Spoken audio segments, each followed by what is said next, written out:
everyone.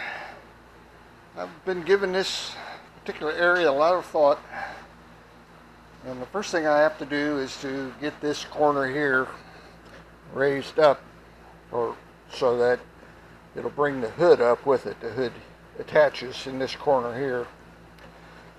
So I've gone over here on this side, made me a little guide stick.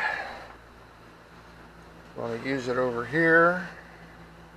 Looks like the distance is pretty good there. And then I've got a piece of coax cable, or not coax cable, conduit. I'll bring that underneath there and support it, grind this area out and glue it in. Then I'll work my way up into this section and try to get this area rigid so that I can lift all this up, but I have to do it in such a way that I don't lock the damage into it. So that's what we're up to.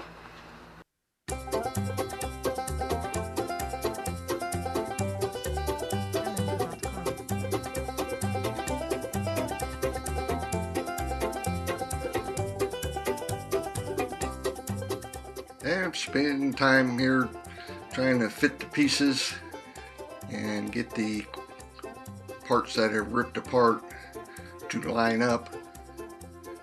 They tend to get stretched and the little fibers move around, and then one piece will kind of pull out of alignment and will underlap under the other piece.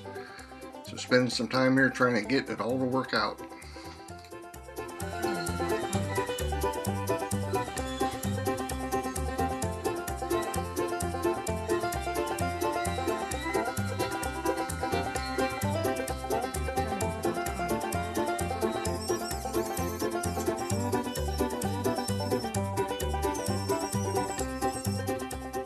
This process will be repeated throughout the repair. It's the way I do fiberglass repairs.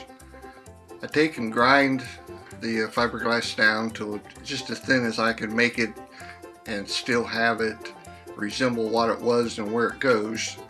That way when I apply the glue and the repaired fiberglass material, that it comes back up to the original thickness. But I don't have to worry about the cloth and the resins and everything falling out of the position that it needs to be. And here I'm using the stick again.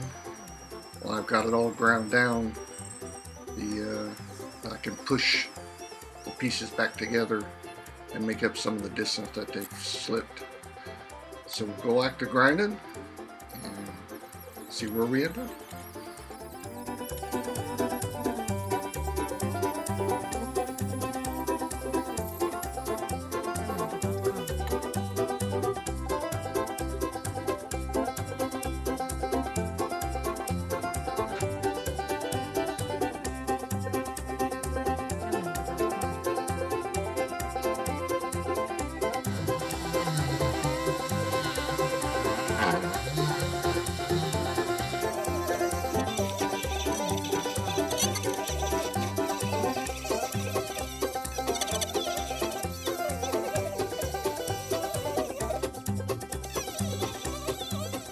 And continuing on with the grinding process. In the process of grinding down the damaged fiberglass, there's a color change, a transparency change that shows up when the glass fibers have been broken or pushed around, where I can tell the difference between the damaged glass and the good sound original material, and it gives me some indicator where I need to grind. So get it all down to where it's pretty much just one layer thick, and then we move on to the next spot.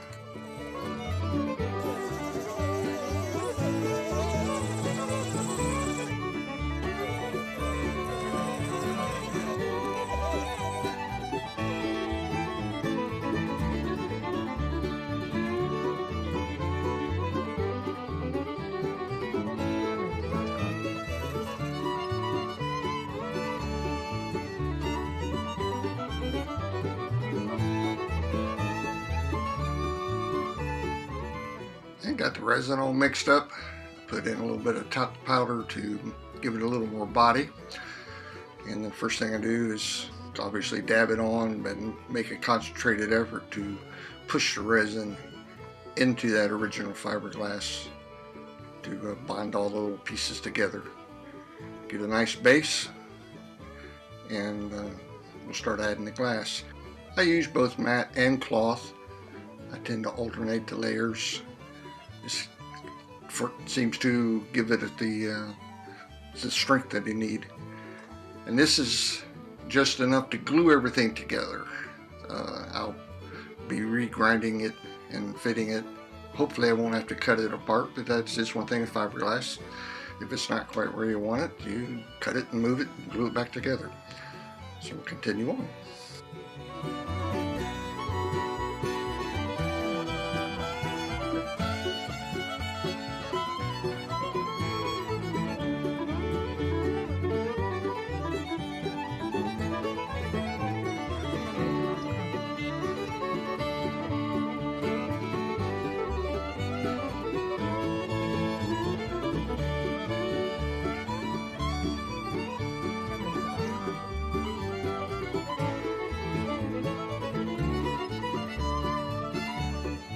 And this pretty much winds it up. I've got the glass built up, got it all glued together. It's just a matter of letting it sit and dry, and we'll come out and tackle it again. So that's it. Once again, thanks for watching, and we'll catch you on the next video.